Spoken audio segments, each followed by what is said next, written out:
What's up, guys? How's it going, y'all? Washington State week. This one's gonna be tough. I'm not gonna lie. This game has let down all over it. Wazoo ranked in the top 25, first game day in Pullman. I believe they're 5-1, just like us, so they control their own destiny as much as we do, honestly. It's just one of those games. Panay Sewell's out for 6 weeks, so we're gonna be on what, to be honest, is a starting left tackle. But since Panay's a true freshman and he's so good, they've gone with this true freshman. But Brady Aiello, or excuse me, Calvin Throckmorton will move to left tackle, and Brady Aiello will get the start along replacing him. So I have full faith in Calvin and Brady. Jacob Capra played a lot when Warmack went down, but it looks like Warmack's good to go. So we'll probably still see some Capra. He got the game-winning block for Verdell. So I have faith in this offensive line. That's what's so great about having a great offensive line is you have depth. We have 8 or 9 guys that we can lean on the offensive line, and even some of the other players have called Brady as like a co-starter. Same thing with Capra, a co-starter, because they started so much last year that they just got passed up by guys that came in this year and made a difference. So I have full faith in my offensive line to protect Justin and protect this run game. The run game is going to be vital in this one, maybe more so than any other game of the season. They are Wazoo, with game day being there and it being a 4:30 kick, pretty much prime time, even though it is Fox. They are going to want to put their best foot forward. They are going to want to go full air raid on us. They are not going to want to mess around. They aren't going to want to look ugly. Oregon is perfectly fine winning ugly. Wazoo won't be happy doing that. Wazoo is going to want to come out and make this one a barn burner. So we almost have to play like a Stanford would. Come out, control the clock, use Justin enough, use Mitchell enough, but I would suspect us to lean on Verdell. This is Verdell's game, man. I mean, yes, he had the game winner last week, got redemption for the Stanford fumble, but this is a game where you can stamp him in as the back of the future. If we can come out and lean on CJ, and I'm talking 30 carries, 35 carries, and maybe not all for Verdell. Maybe you sprinkle in some Travis Dye in the third quarter like Arroyo's been doing the last few games. But primarily, lean on Verdell.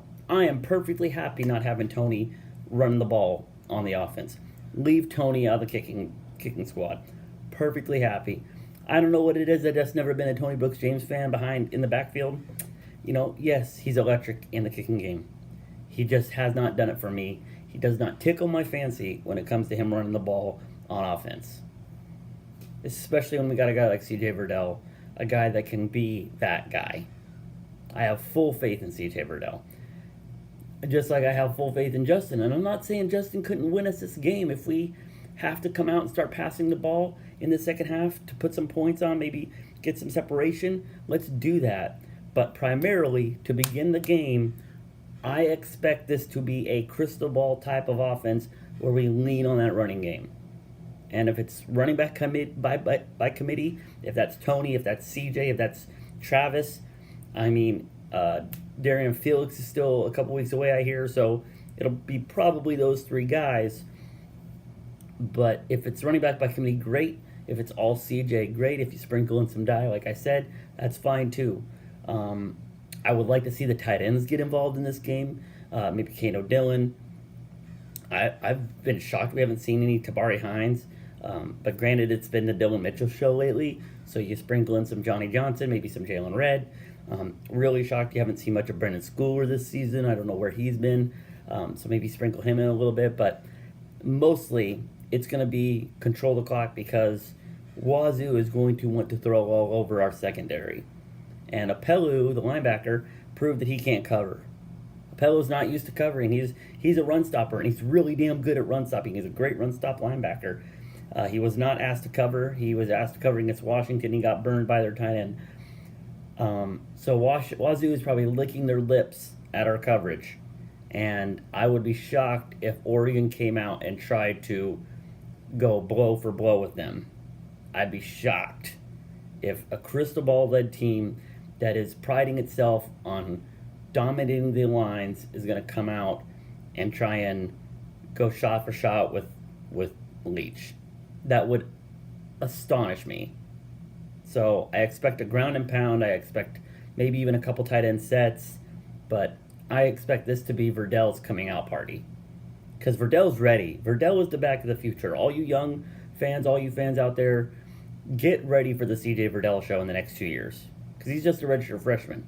So this is going to be his coming out party. Then the next 2 years, he is going to load up on stats. Booking it. As always, guys, go Ducks. Beat Wazoo. Yes, the game is at 4:30, so I will be watching a little bit of it here and a little bit of it at work, but I will not be doing a live stream as I have to go to work at 5. So there will be no live stream because it'll only be a half hour, so there's really no point in starting a stream. So I will be watching this one at work, and I might do some live tweeting. We'll see how the night goes, but go Ducks, beat Wazoo, and in case y'all forgot, huck the Fuskies.